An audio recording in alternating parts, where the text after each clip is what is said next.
Maybe core exercises are not going to fix your sciatica. It would be understandable to feel this way if you tried them in the past and they haven't worked. But quite often, we're not doing things in the correct way. And in today's episode, we're going to cover some really important things that you need to understand if you've got sciatica, as may be caused by a herniated or bulging disc in the lower part of your lumbar spine, so you can steer clear of doing the wrong things and focus on actually benefiting from rebuilding spine stability, strength, and health in a way that protects you in the short term from sciatic flare-ups and builds long-term resilience back into your lumbar spine. If you're new here, welcome. I'm Michael Sciatica, the lead osteopath and spine specialist here at Back in Shape. We help people around the UK and all over the world fix their back pain from home and get back in shape for the long term. And today's video is going to help you understand the 4 parts of the core. And so often people miss out the all-important 4th section of our core. Often when we do things like Pilates, or we speak to the doctor or the GP or your specialist, they say, you've got to strengthen your core. You've got a bad back. That's why your sciatica is there. You need to strengthen your core. But people forget that there are 4 parts of the core.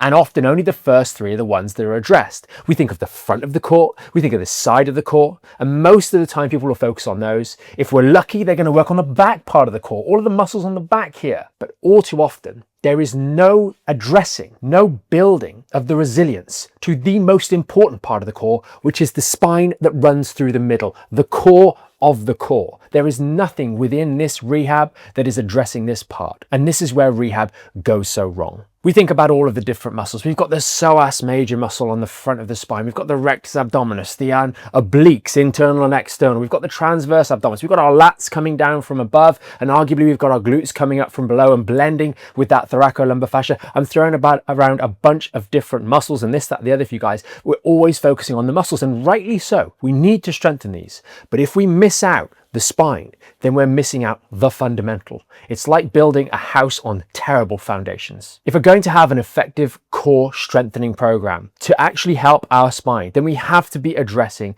those 4 areas. And we'll get into now some of the common reasons that your core strengthening isn't going to work. Firstly, often the selection of exercises you've got are really a selection of practice. And really, it could well be a wish list, a list to Santa Claus, or a shopping list you give your other half. There's just random stuff in there, and you're told it's strengthening. Now, sometimes what's even more egregious is that your osteopath, physio, chiro, or whoever it is, gives you a list of strengthening exercises, which include things like pigeon pose, like knee hugs, knee rocks. These are not strengthening, and they are just bolted in there as if you forgot to add the milk to the list while you're going through the fruit. These are not strengthening exercises, and these are not going to strengthen your core. There might well be a place for certain targeted stretching, but if the practitioner that's giving you this list of exercises, often at the end of a session, hey, do these at home, if they can't even put it together in some kind of structure that makes sense, what hope do you have of having any success with it? And that's nothing to do with the focus of building core strength. It's just that you've got the wrong list. The next thing to consider is that we're doing non-stability based exercises.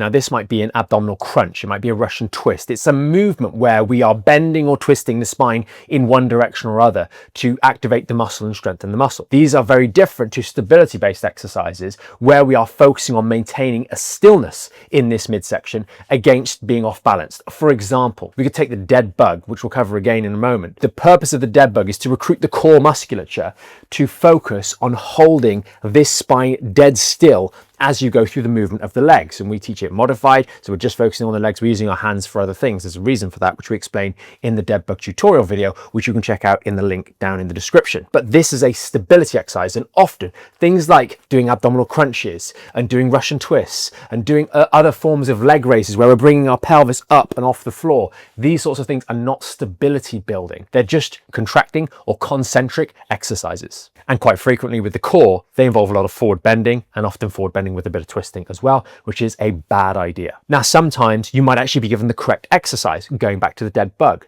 It's a very common one. And more or less all of the members that join the program or patients that come here to the clinic have been given it at some point or other in their recovery journey from their back pain, their sciatica, their herniated disc. But often it is taught with things like a posterior pelvic tilt. You might have been told to flatten the pelvis. You might have, worse still, been told to place your hands underneath your bum as you're doing the exercise. These are incorrect techniques which are teaching you to flatten the lumbar lordosis, which is a problem for a number of different reasons. Not least of all, you're learning something that does not help you in the load-bearing environment. part of our core strengthening work in the early days is to establish an ability to recruit the core musculature in a safe environment with low risk exercises, like for example, a dead bug.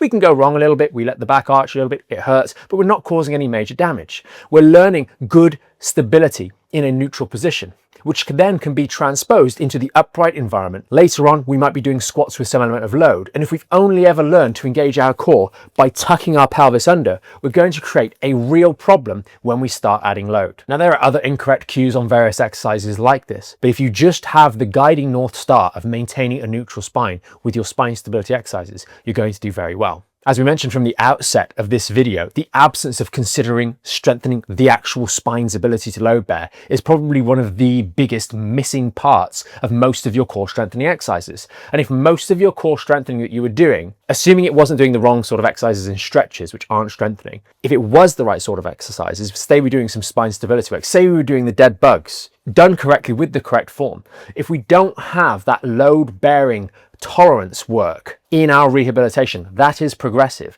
Bodyweight squats aren't enough. They might well start off as being appropriate, holding on to, say, your partner's hand or holding onto a door frame for a little bit of support.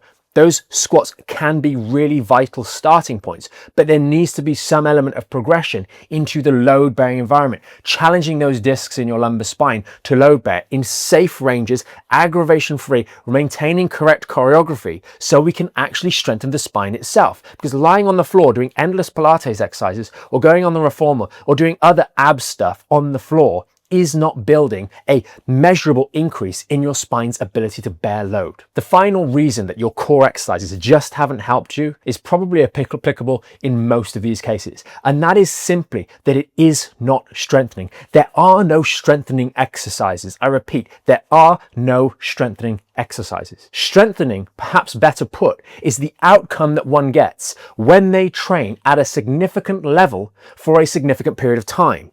And the level will change over time, meaning you might start out only being able to squat your body weight, but if you're working at the right level and 10 squats, for example, is all you could do, maybe you could do one or two more, but then you would collapse in a heap, which basically is no one when they're doing their rehab work. That would be strengthening for a period of time, but after a period of time, relatively quickly, maybe a couple of weeks, you will probably need some extra load. It might be 3 kilos, 5 kilos, etc. But that is a moving target. As you are challenging yourself at the appropriate level, you then will get adaptations taking place in your body, and then you will need more. And that is the process of getting a strengthening outcome from doing your exercises. But it's important to understand that a lot of times in the early rehabilitation of our strengthening work to build our core stability, we are not working, especially in the load-bearing environment, at the cusp of the right point. Meaning, if we were doing our 10 squats and we finished them, and someone like myself was stood next to you and I said, "Hey John, hey Sarah, do another 3 right now," you'd be able to, yeah, sure, I'll do them. And there wouldn't be any problem. And that's not going to get a strengthening outcome. While it's vital to be practicing the appropriate coordination and the appropriate choreography of these exercises to make sure we're doing them with technical soundness, once we've established that, we must actually challenge ourselves. And too many people just do 10 reps of XYZ exercise for the next 6 months and they're going nowhere, which means they might well be doing an exercise that could be done to achieve the outcome of strengthening, but they're not doing it in that way. So how you go through this is important. And therefore, if you're just doing a sheet of exercises and then replacing with a different sheet of exercises and a different sheet of exercises, rather than taking a set of exercises and scaling them over time, then you're not doing strengthening. You're just not. And that's why having a program and structure is actually really important. Whether you're doing it with your own physical therapist, your own personal trainer, whoever it may be that's helping you, or whether you're using an online program like the Back in Shape program or others, there must be some element of things going up in terms of the difficulty to allow your body to get the stimulation necessary to change and undergo a strengthening process. So we wanted to finish this episode off with a couple of quick fire tips to make sure that you've got all your boxes checked, to actually make sure that core strengthening is something that you're doing and it's something that's going to help you fix your sciatica for good. Number 1, select the right exercises that are working the right muscles and that aren't stretching. Personal favorites of ours are things like the dead bug, the marching bridge, the squat, the hip hinge, and the step up. These are fantastic ones. We put them into a list, if you will, called the Core 5, and we did a full podcast on explaining precisely why these are such essentials for anyone looking to improve their back health. Link down in the description. Number 2, understand which of these are going to be scalable for the long term. In the case of the ones I just mentioned, the squat and the hip hinge are going to provide the best avenue for you to build that load tolerance in your spine, whilst others, such as the dead bug and marching bridge, will help you learn to activate your core in the short term and in the earlier stages of recovery, being relegated to primers or activation exercises as you progress. Number 3, focus on aggravation-free reps with correct choreography.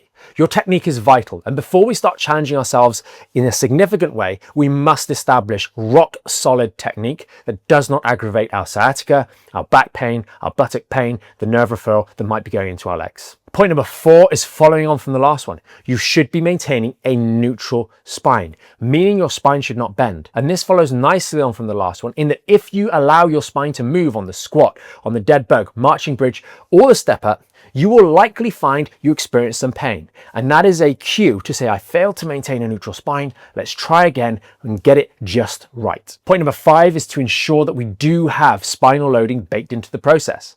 Exercises like the squat and the hip hinge can be done with assistance to start with, but we need to make sure we're using weights or bands or a mixture to actually scale the load that we are challenging our spine with. And finally, understand that this strengthening process is achieved by doing things over a period of weeks to months. As you steadily increase the demand on your body of these exercises, safely challenging the muscles within aggravation-free limits, maintaining correct choreography, and steadily increasing the weights that you're using or resistances that you're using, particularly on exercises like the squat and the hip hinge, you are going to effectively build the most robust core strength and properly rehabilitate your spine. Unfortunately for so many, the way in which they execute core strengthening work is going to all but guarantee failure. Hopefully some of the tips that we've covered in this particular episode of the podcast give you something more tangible and a better understanding to maybe fault find some of the stuff you've done in the past that maybe hasn't been quite right. Remember, we've got tons of videos on the channel to help you. We have tutorials that go alongside all of those core 5 exercises for lower back health that I mentioned earlier on